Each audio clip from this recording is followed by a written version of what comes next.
আসসালামু আলাইকুম দর্শক, আলোচনায় আপনাদের সকলকে আমন্ত্রণ জানাচ্ছি। গত কয়েকদিন ধরে, বিশেষ করে গতকাল, আমার ইমেলে, আমার ফেসবুকে, আমার হোয়াটসঅ্যাপে এত বেশি মেসেজ এসেছে এবং অধিকাংশই আওয়ামী লীগের অনুসারী বা সমর্থক বা নেতাকর্মী, যাদের একটাই প্রশ্ন, ভাই আওয়ামী লীগের এখন কি হবে? তাদের কথা শুনে মনে হয় কি আওয়ামী লীগের রাজনীতি কি শেষ হয়ে গেল না? এবং এই প্রশ্নটা এত পেয়েছি এবং ব্যক্তিগতভাবে সবার কাছে উত্তর দেওয়া সম্ভব নয়, তাই ভাবলাম যে আমি বরং ইউটিউবেই একটু কথা বলি। আমি পেশাগতভাবে যেহেতু জনস্বাস্থ্য বিষয়ক গবেষণা নিয়ে কাজ করি, এই গবেষণা পদ্ধতি পড়তে গিয়ে আমি একটা জিনিস শিখেছি। সেটা হলো যে কোনো একটা পরিস্থিতিতে দুটো সম্ভাবনা থাকে, একটা বেস্ট কেস সিনারিও, একটা ওয়ার্স্ট কেস সিনারিও। কারণ আমি একটা কাজ করছি, এই কাজের ফলাফলটা কি হবে, যে আমি যেভাবে চাইছি একদম এক্স্যাক্টলি কাঙ্ক্ষিত একটা ফলাফল পেয়ে গেলাম, একটা বেস্ট কেস। আর একটা হলো যে আমি যেভাবে ভেবেছিলাম, যেভাবে কাজটা করলাম সেটা তো হলোই না, একদম মানে পুরো উল্টা একটা ফলাফল পেলাম, মানে ওয়ার্স্ট কেস সিনারিও। তো আমরা যদি কখনো কোনো কাজ করার আগে, যেখানে এই বিষয়টা আসলে প্রাসঙ্গিক, যদি ভাবি এই যে এটা আমি চাই, এটা বেস্ট হতে পারে, কিন্তু এটা নাও হতে পারে, এটা উল্টোটাও হতে পারে, তাহলে কিন্তু আমি যখন কাজটা করব এবং কাজ শেষে একটা ফলাফল পাবো, তখন ফলাফল যে এন্ডেই যাক, আমার যেহেতু একটা পূর্ব প্রস্তুতি ছিল, আমার জন্য ফলাফলটা অ্যাকসেপ্ট করতে ইজি হবে। তো বাংলাদেশ আওয়ামী লীগের রাজনীতি এখন এমন একটা জায়গায় দাঁড়িয়েছে যে আপনি নিজেকে তৈরি করুন যে কি হতে পারে। সম্ভাব্য অনেকগুলো পরিণতি আওয়ামী লীগের জন্য অপেক্ষা করছে। এবার একটু পেছনে ফিরে আসি। এই যে গত বছরের 5ই আগস্ট যে রেজিম চেঞ্জটা হলো, যে জঙ্গি অভ্যুত্থানটা হলো, এবং যার ফলে আওয়ামী লীগ একটা নাজুক পরিস্থিতির মধ্যে পড়ে গেল, জননেত্রী শেখ হাসিনাকে দেশ ছাড়তে হলো। সেই দিনটার আওয়ামী লীগের কথা একটু চিন্তা করে দেখেন তো। সেদিন অনেকেই বিশ্বাস করত যে আওয়ামী লীগের রাজনীতির শেষ হয়ে গেল, আর আওয়ামী লীগের পক্ষে ফিরে আসা সম্ভব নয়। এবং সেই দিন যদি কেউ আওয়ামী লীগের রেটিং করত, বাংলাদেশে মানুষের কাছে আওয়ামী লীগের গ্রহণযোগ্যতা, তাহলে সেটা অবশ্যই অনেক কম থাকত। আজকে যদি আপনি বাংলাদেশ আওয়ামী লীগের অবস্থানটা দেখেন, 17 মাসের মাথায়, এ কথা আমি আরো আগে বলেছি, আজকে কি গত বছরের 5ই আগস্টের মতো নাজুক অবস্থায় আওয়ামী লীগ আছে? আজকে বাংলাদেশের সংখ্যাগরিষ্ঠ মানুষ কি গত বছরের 5ই আগস্টের মতো আওয়ামী লীগকে ভাবছে? নাকি আজকে তারা গত 17 মাসে বাংলাদেশের যে অবক্ষয় দেখেছে, অর্থনীতির যে ভঙ্গুর অবস্থা দেখেছে, আইন শৃঙ্খলা পরিস্থিতির যে অবস্থা দেখেছে, বিচার বিভাগ বলেন, গণমাধ্যমের স্বাধীনতা বলেন, কোথাও কোনো সুখবর নেই। এই যে সারা দেশ জুড়ে অরাজকতা, এই যে ইনুস গংদের চরম ব্যর্থতা, এই যে বিএনপি জামাতের রাজনৈতিক স্বরূপে আবির্ভূত হওয়া, এবং আমরা দেখলাম যে একটা রাজনৈতিক দল কতখানি খারাপ হইতে পারে, এই 17 মাসের বিএনপি না দেখলে আপনাদের যতই আমরা বলতাম আপনারা বিশ্বাস করতেন না। সুতরাং এই 17 মাসে আওয়ামী লীগ কি গেইন করেছে? এমন একটা ব্যবস্থা যে আপনি ব্যাংকে টাকা রেখেছেন এবং মাস শেষে অটোমেটিক সেখানে ইন্টারেস্ট যোগ হচ্ছে, আপনি কিন্তু কিছু করছেন না। তো আওয়ামী লীগ এখন কিছু করুক না করুক, গত 17 মাসে আওয়ামী লীগ কিন্তু অনেক কিছু অর্জন করেছে। সুতরাং এই যে প্রাপ্তিটুকু, এটা আপনি দেখবেন না। আমি জানি আমার নেতাকর্মীরা ভীষণ কষ্টে আছে, যারা বাংলাদেশে আছে, যারা জেলে আছে, তারা মানবেতর জীবনযাপন করছে। জেলে এত খারাপ অবস্থা, ন্যূনতম কয়েদিদের অধিকার সেখানে পালন করা হচ্ছে না। জেল থেকে আমি নিয়মিত খবর পাই, আমাদের রাজবন্দীরা একাধিক মিথ্যা মামলার সাফার করতেছেন, জেলে কষ্ট করতেছেন। আবার একটা বড় অংশ যারা নিজেদের ঘর বাড়িতে থাকতে পারছে, অনেকের ব্যবসা প্রতিষ্ঠান উপার্জনের পথ বন্ধ হয়ে গেছে। এবং তৃণমূল যারা দল 15 বছরের বেশি ক্ষমতায় থাকাকালীন কোনো রকমের সুযোগ সুবিধা পায়নি বা উল্লেখযোগ্য সুবিধা পায়নি, তারাও চরমভাবে নির্যাতিত হচ্ছে, এইটা স্বীকার করি। এবং তাদের জন্য আমাদের সবার সহমর্মিতা, সহানুভূতি, সমবেদনা সবই আছে। আমরা সবাই যার যার অবস্থান থেকে তাদের জন্য চেষ্টা করছি। অন্তত আর কিছু না পারি, ফেসবুকে একটু কথা বলছি, এই যে ইউটিউবে কথা বলছি। আমাদের সাথে গত 15 বছরের 6 মাস যেসব হাইব্রিডরা মিশেছিল, যারা মধু খেয়েছে, তারা ঝরে গেছে। আমাদের সেই সব নেতারা যাদের শেখ হাসিনা বিশ্বাস করে দায়িত্ব দিয়েছিল, দলের দায়িত্ব দিয়েছিল, তাদের অধিকাংশই ব্যর্থ হয়েছে। শেখ হাসিনার আস্থার প্রতিদান তারা দিতে পারেনি এবং যার পরিণতিতে দল ভীষণভাবে ক্ষতিগ্রস্ত হয়েছে। তারা তৃণমূলকে দূরে ঠেলে দিয়েছে।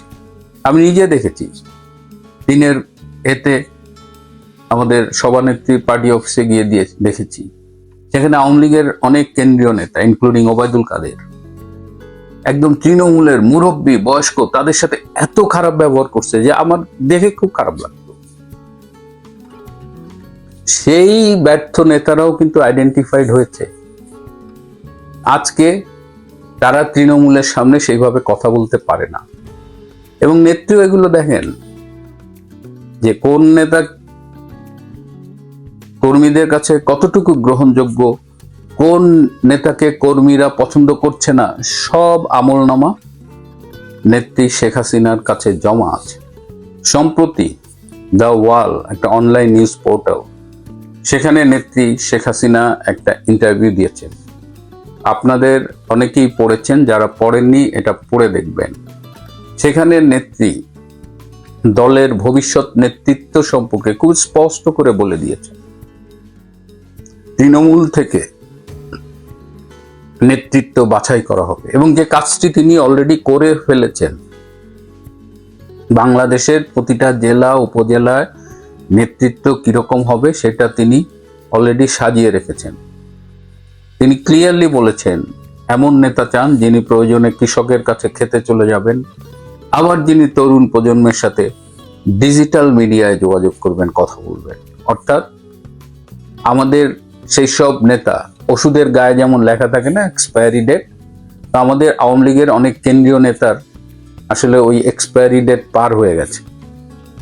নেত্রী ডিজিটাল বাংলাদেশ করেছে, কিন্তু আমাদের কয়জন কেন্দ্রীয় নেতা সেই ডিজিটাল প্ল্যাটফর্মটা ব্যবহার করে রাজনীতির কাজে লাগিয়েছে। আমাদের সাধারণ সম্পাদক ওবায়দুল কাদেরের একটা ফেসবুক ছিল, সেই ফেসবুকে প্রতিদিন তার স্যুট টাইয়ের ছবি দেখতাম আমরা। কোনোদিন রাজনীতির কোনো কিছু দেখেছি বলে আবার মনে পড়ে না। একটা কোটেশন দিতেন লিটারেচার থেকে। এই লিডারশিপ গণ অনেকেই আমাকে অনেকদিন ধরে জিজ্ঞেস করছিলেন, এটা আমাদের একটা কমন প্রশ্ন ছিল যে ভাই, দলের অনুকূল সময় আসলে, দল ক্ষমতায় ফিরে আসলে ওই নেতৃত্ব কি আবার ফিরে আসবে?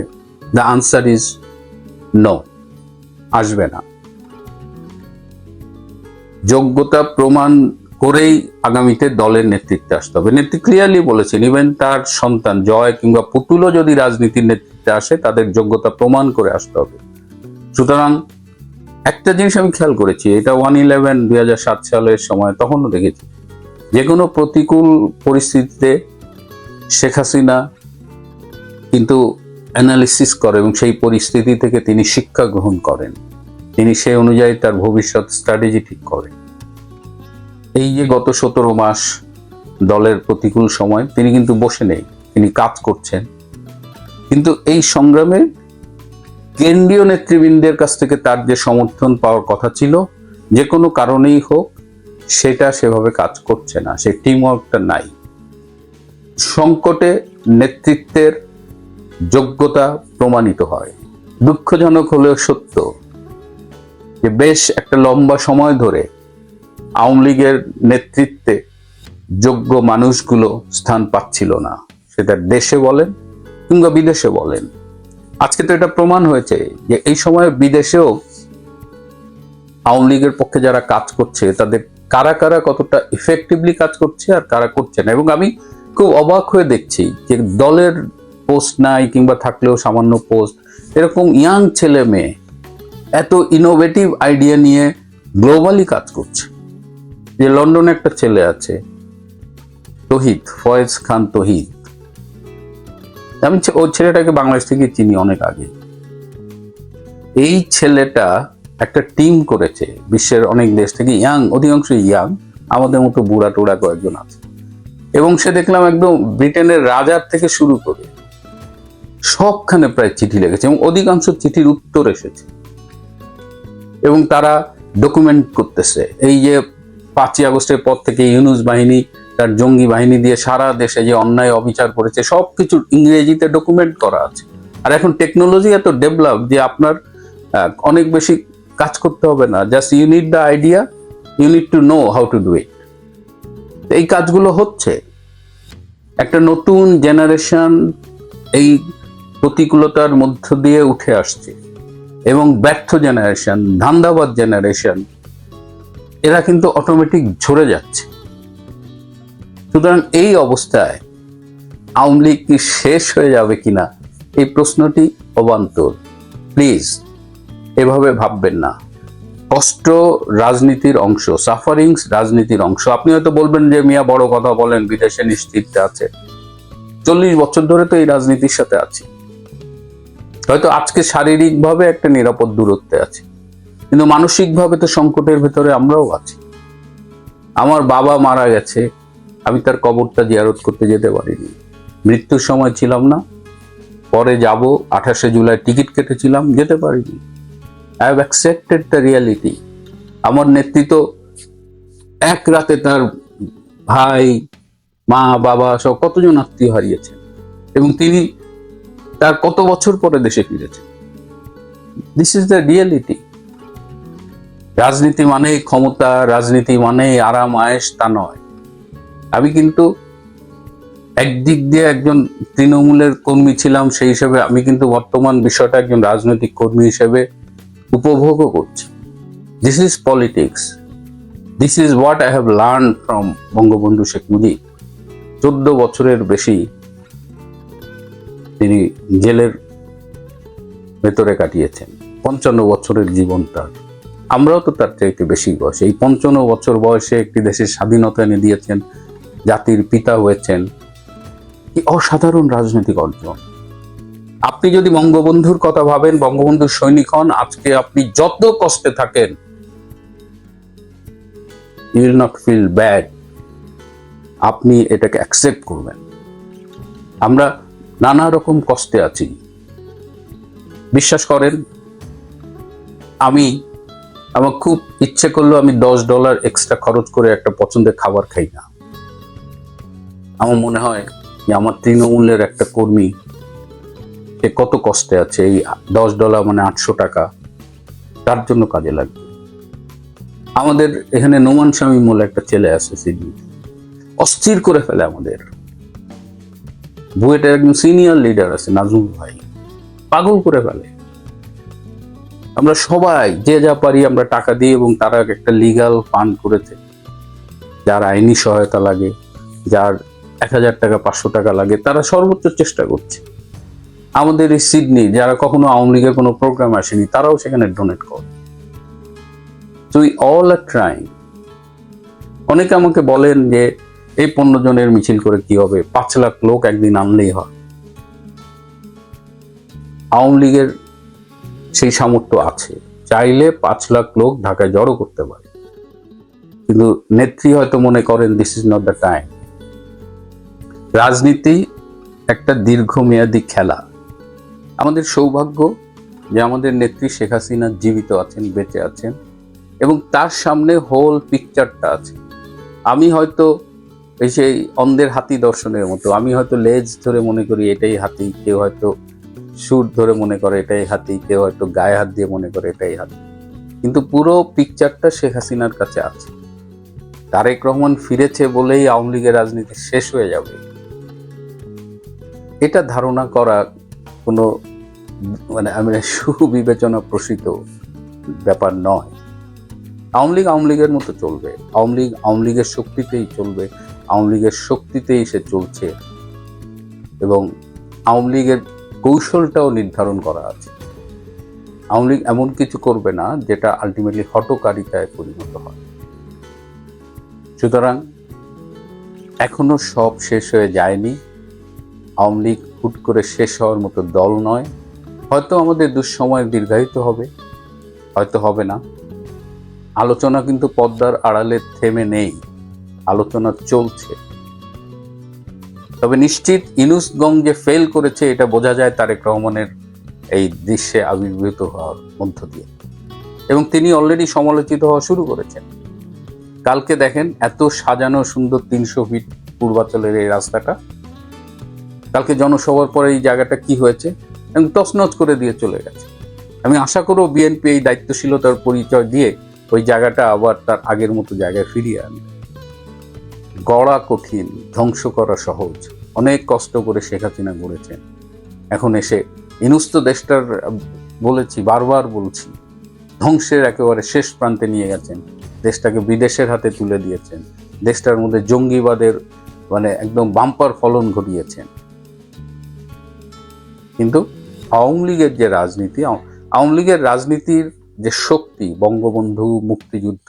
বাংলাদেশে আরেকটা দল বলেন তো যে দলটা মুক্তিযুদ্ধের নেতৃত্ব দিয়েছে? বাংলাদেশে আরেকটা দল বলেন তো যে দলে বঙ্গবন্ধুর মতো একজন নেতা আছে? তো যে দল বঙ্গবন্ধুর মতো একজন নেতাকে ধারণ করে, যে দল ৭১-এর মুক্তিযুদ্ধের নেতৃত্ব দেওয়ার ইতিহাস ধারণ করে, সেই দল তো হঠাৎ করে শেষ হয়ে যায় না। কিন্তু আমি দেখেছি যখনই আওয়ামী লীগ তার এই স্ট্রেংথের জায়গা থেকে সরে আসে, বঙ্গবন্ধু মুক্তিযুদ্ধ থেকে সরে এসে এই চাটুকারিতার দিকে ঝুঁকে যায়, হাইব্রিডদের নিয়ে রাজনীতি করে, মডেল দেখতে মাথা আউলায় যায়, তখনই দলটা সংকটে পড়ে। কিন্তু দলটা আবার ঘুরেও দাঁড়ায়, এবং তৃণমূল আপনাদের নিয়েই শেখ হাসিনা ঘুরে দাঁড়াবে। আওয়ামী লীগ তার সুদিন ফিরিয়ে আনবে। আওয়ামী লীগের সুদিন মানেই আসলে জনগণের সুদিন। আওয়ামী লীগ তো অনেক করেছে, 15 বছর ক্ষমতায় ছিল, আপাতত ধরেন 5 বছর ক্ষমতায় থাকলো না, কি হয়েছে? কিন্তু এই 5 বছর, এই যে 17 মাস ক্ষমতায় নাই, সাফার করতেছে বাংলাদেশ, আমরা করতেছি, আমরা নেতাকর্মীরা করছি, আওয়ামী লীগের নেতা, কিন্তু বাংলাদেশ তো সবার চেয়ে বেশি ক্ষতিগ্রস্ত হচ্ছে। সুতরাং বাংলাদেশের স্বার্থে, বাংলাদেশের মানুষের স্বার্থেই আওয়ামী লীগ আবার ফিরে আসবে বাংলাদেশে, এবং আমি বিশ্বাস করি সেটা শেখ হাসিনার নেতৃত্বেই, এবং সেটা অনেক বেশি দূরের কোনো ব্যাপার নয়। সুতরাং হতাশ হবেন না। হতাশা আপনার জন্য কোনো সুসংবাদ বয়ে আনবে না, বরং লেটস ফেস দ্য রিয়ালিটি। আমাদের দুঃসময় যাচ্ছে। তারেক রহমান তার রাজনৈতিক অতীতকে যদি আমি কনসিডারেশনে নেই, তাহলে তার হাতে কোনো ম্যাজিক নেই, বরং তিনি আরো বেশি আক্রমণাত্মক হতে পারে আওয়ামী লীগের উপরে। এটা আমি এই মুহূর্তে বলি না, এই কারণে I want to give him A chance. 17 বছর বাইরে ছিলেন, তার রাজনীতিটা আমাদের জন্য ভালো না, দেশের জন্য ভালো না, কিন্তু তার পক্ষের লোকজন বলতে পারে যে না, he has changed A lot, and we have to see whether he has changed or not. কিন্তু আওয়ামী লীগকে বাদ দিয়ে, ইনক্লুসিভ নির্বাচন না করে তিনি যদি নেতা হন, তিনি যদি নির্বাচনের মাধ্যমে জয়লাভ করে বাংলাদেশের প্রধানমন্ত্রী হন, সেখানেই তার বিতর্কের শুরু, এবং তার সামনের যে রাজনীতি, সেটা আসলেই এক কঠিন চ্যালেঞ্জ। সুতরাং Awami League is very much on. Awami League শেষ হওয়ার কিছু নেই। নেত্রী স্ট্র্যাটেজি ঠিক করে রেখেছেন, she knows the whole picture, এবং the game is on. Hello লালবদরের দেশ, লাল বদরের দেশ বললে এখন কি আর আপনাদের হবে? এখন আপনারা খাম্বা ক্লজের দেশ, আপনারা বড় ভাইয়ের ফ্যান হয়ে গিয়েছেন। যে আপনারা 24 জুলাই আগস্টে বলেছেন নৌকা ও ধানের শীষ দুই সাপের একই বিষ, তারা আজকে দেখতেছি বড় ভাইয়ার প্রশংসায় পঞ্চমুখ হয়ে গিয়েছেন। এটা কিভাবে সম্ভব? আপনারা যদি বড় ভাইয়াকেই চান সেটা আগে কেন বলতে পারেন নাই? মানে কি সমস্যা হচ্ছিল, কোথায় আটকাচ্ছিল, কেন বলেন নাই বলেন তো? কারণ আপনারা জানতেন, আপনারা যদি সরাসরি পলিটিক্যালি এই ল্যাঙ্গুয়েজ ইউজ করেন যে আমরা বড় ভাইয়াকে ফেরত চাই, তাহলে তো সবাই পুংমাং সাং করে দিত। কিন্তু এখন আপনারা যেহেতু স্বাধীন 2.0 হয়ে গিয়েছেন, তাই এখন আপনারা বলতে পারতেছেন যে বড় ভাইয়া ফিরে এসেছে, মানে বড় গণতন্ত্র ফিরে এসেছে। আমাদের মতি আলু আজকে দেখলাম আমার দেশের সুরে সুর মিলাইয়ে, মতি আলু বুঝেন নাই? আরে আমাদের প্রথম আলো মতি আলু সে লেখা শুরু করছে যে একদম আপনি পড়ে বুঝতে পারবেন না যে এটা মতি আলু নাকি মোল্লার দেশ। বুঝতে পারছেন? Same tone, same pitch, same voice. আমরা দেখলাম সে লিখছে ভারতের সেই অ্যান্টি ইন্ডিয়া। কারণ এইসব না বললে তো তার অফিসটা টিকছে না। একবার গিয়েছে, মনে হচ্ছে তা আরেকবার যাওয়ার রিস্ক নিতে পারে না। কারণ নজিরবিহীন বাক স্বাধীনতা তারা পেয়ে গিয়েছে নুনুসের আমলে। তো এই যে বড় ভাইয়া দেশে ফিরে আসলো, আমার আসলে এখনো বিশ্বাস হচ্ছে না, কারণ আমি কোনো ভিজিবল চেঞ্জ দেখতে পাচ্ছি না। বড় ভাইয়া দেশে ফিরে গেলে যেরকম চেঞ্জ, হ্যাঁ একটা চেঞ্জ দেখতে পাইছি, যেসব বুঝকে যদি নটি মাগিরা এতদিন বলতে পারে না যে বড় ভাইয়া তাদের প্রিয়, বড় ভাইয়ার বউ তাদের প্রিয়, মেয়ে তাদের প্রিয়, তারা এখন সেটা বলতে পারছে। এতদিন তারা মন খুলে সেটা বলতে পারে নাই। তারা অ্যাজ ইউজুয়াল গুপ্ত একটা বিশেষ দলের মতো ছিল, কিন্তু আজকে তারা বলতে পারতেছে। ওয়াও, এতদিন তারা বলতেও পারে না যে ভাইয়া তাদের প্রিয়। তা তোমরা সেই এই 1.5 বছর কেন এটা খিচ মেরে বসে থাকলে? বলতা, মন খুলে বলে ফেলতা যে আমরা ভাইয়াকেই চাই। একটা গ্রেনেড হামলার মূল আসামি, বিরোধী দলকে মারতে চাওয়ার মূল আসামি, কনভিক্টেড আসামি, প্রমাণিত একটা সন্ত্রাসী, তাকে তোমরা তোমাদের আগামীর প্রধানমন্ত্রী হিসেবে যাচ্ছ। 61 বছরের তারুণ্যের অহংকার জারেক্টিয়াকে তোমরা চাচ্ছ। এটা বলতে পারো নাই কেন? কোথায় আটকাচ্ছিল? লজ্জা লাগতেছিল বলতে? সেই লজ্জাকে আজকে ঘুচে গিয়েছে? হ্যাঁ, ঘুচে যাওয়ার কোনো কারণ তো আমি দেখতে পাই নাই। যেটা বলতেছিলাম যে ভাইয়া আসছে, যেরকম দেশ দেখবো ভাবছিলাম, আমি তো এরকম কিছুই দেখতে পাচ্ছি না। আমি তো ভাবছিলাম ভাইয়া এত বছর পরে দেশে যাচ্ছে, তারুণ্যের অহংকার, যেহেতু তরুণীরা একদম সবকিছু ভেঙে চুরে 7 সমুদ্র 13 নদী পার হয়ে ভাইয়াকে দেখতে ছুটে যাবে। 300 ফিটে বলতে গেলে শেখ হাসিনার নাম চলে আসে। শেখ হাসিনার করা 300 ফিটে যে তুমি এই সংবর্ধনা, শুভেচ্ছা, স্বাগতমটা নিলা ভাইয়া, এখানে যত লোক হবে আশা করছিলাম। আমি হতাশ, আওয়ামী লীগের লোক হয়ে আমি হতাশ। আমি এত কম লোক আমি এক্সপেক্ট করি নাই।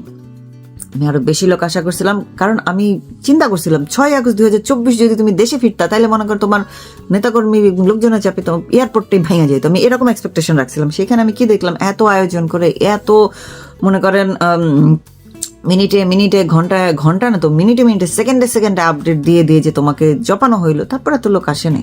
খুবই হতাশাজনক। আমি লীগের লোক হিসেবে হতাশ হয়ে গেছি। আমি আরো বেশি লোক আশা করছিলাম। তো এই যে ভাইয়া দেশে যাওয়ার পরে আমরা কি দেখলাম, উনি বললেন আই হ্যাভ এ প্ল্যান।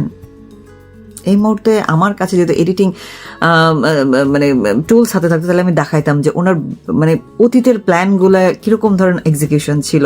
তাহলে আপনারা বুঝেই যাবেন। একান্তই যদি গাবর চোদা না হন, তাহলে আপনারা আপনাদের মেমোরি রিকল করতে পারবেন যে ওনার অতীতের প্ল্যানগুলা কি ছিল। আর উনি যে বললেন আই হ্যাভ এ প্ল্যান, এবং একই সাথে উনি বললেন যে নবীজির আদর্শে দেশ চালাবেন। ও মাই গড, সোর হইল ইমানদার। ভূতের মুখে রাম নাম। খুবই হাস্যকর লাগলো আমার কাছে ব্যাপারটা, যে নিজের কোনো ইনকাম নাই, কিছু নেই, সারা জীবন মিথ্যা কথা বলে চান্দা তুলে লাক্সারি করে গেল বিদেশ বসে, সে এখন নবীজির আদর্শে দেশ চালাবে। আপনারাও সেটা শুনলেন, এবং আপনারা কি শুরু করলেন যে ফ্যামিলি গীত নাই, বাপ মায়ের ইয়ে নাই। এই আপনারাই তো বলছিলেন দেশটা কারো বাপের না, তাইলে এখন সে গীত গায় না বলে আবার গুনগান গাইতেছেন কি জন্য? বুঝলাম না আপনারা এক মুখে কি চান। একই মুখে বলছেন নৌকার ধানের শেষ 2 সাপের একই বিষ, আবার একই সাথে এখন ভাইয়ের জন্য কইল জ্যাকেটটা বোনা করে দিয়ে দিতেছেন ঝাল করে। মানেটা কি? আপনাদের যেমন আগাপুটকি নাই, এই জন্য আপনাদের কপালে এই এই এই যে নোবেল, তারপর নুনুচের নোবেল, তারপর হচ্ছে আমাদের এই জারেকটিয়া ভাইয়ার খাম্বা, এইগুলাই আপনারা ডিজার্ভ করেন। আপনারা শেখ হাসিনার কোনো উন্নয়ন ডিজার্ভ করেন না। সো আপনারা এখন ভুগে ভুগে মজা নেন। দেখেন কতদিন আপনাদের এই গন্ডারের চামড়ায় হিপোক্রেসি মেন্টালিটি এটা সহ্য করতে পারে।